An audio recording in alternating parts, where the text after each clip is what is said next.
1446ኛው የኢድ አልፈጥር በዓል በደማቅ ስነ ስርዓት ነው በቡታጀራ ከተማ የተከበረው። ህዝበ ሙስሊሙ የጾሙን ወቅት እርስ በርስ በመረዳዳትና በመተጋገዝ ማሳለፉን ነው የከተማው ነዋሪዎች የሚገልጹት። በዋናነት ይሄ ለእስልምና እምነት ትልቅ በዓል እንደመሆኑ መጠን በተለያዩ የእርዳታና የድጋፍ አይነቶች በበጎ አድራጎት ስራዎች ላይ እንዲሁም በተለያዩ የህዝብ አንድነትና ሰላም በማስጠበቅ ነበር እየሰራ ነው። በሰላም ስላደረሰን ለአላህ እጅግ የሆነ ምስጋና ሰጣለሁኝ። ሁሌም በዚህ ልክ ጉልበቱ ጨምረን ምናስኬድ ጎበዝ አላህ ሊያረገን ዱዓ ለምናለሁኝ። ጾም ማለት ዋናው ነገር መራብና ወይን ውሃ መጠማት አይደለም።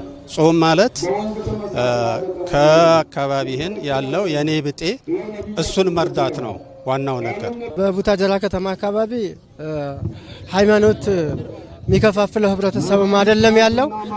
አብሮነት በጣም እጅግ በጣም የተጠናከረበትና በአብሮነት የዘለቀ ህዝብ ነው ያለው።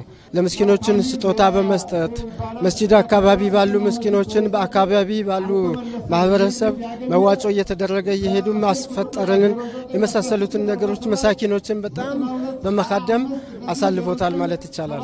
የቡታጀራ ከተማ ከንቲባ አብዱ አህመድ ወሩ በአጠቃላይ የመተጋገዝ እንደነበር ገልጸው ይህ መልካም እሴት ሊቀጥል ይገባል ብለዋል። በዓሉ እንደምታዩት ነው፣ በጣም ደስ ይላል።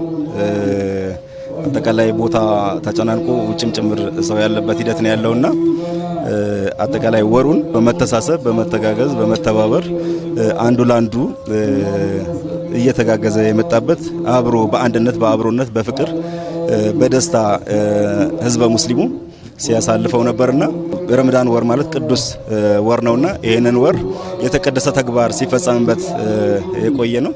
እኛም ያምርብን ልክ እንደዚሁ ሰብሰብ ብለን በጋራ ስናሳልፈው ስንተጋገዝ ስንተባበር ስንደራጅ በጋራ ስንተጋገዝ ነውና ይሄንኑ በደንብ አጠናክሮ ማስቀጠል ያስፈልጋል። የመስቃንና ማረቆ ህዝቦችን ለማቀራረብ የተሰራው ስራ የረመዳን አንዱ ገጸ በረከት ነው ያሉት የምስራቅ ጉራጌ ዞን አስተዳዳሪ ሙስጠፋ ሐሰን በቀጣይ ህዝቡ የጋራ ልማት ላይ ያተኩራል ብለዋል።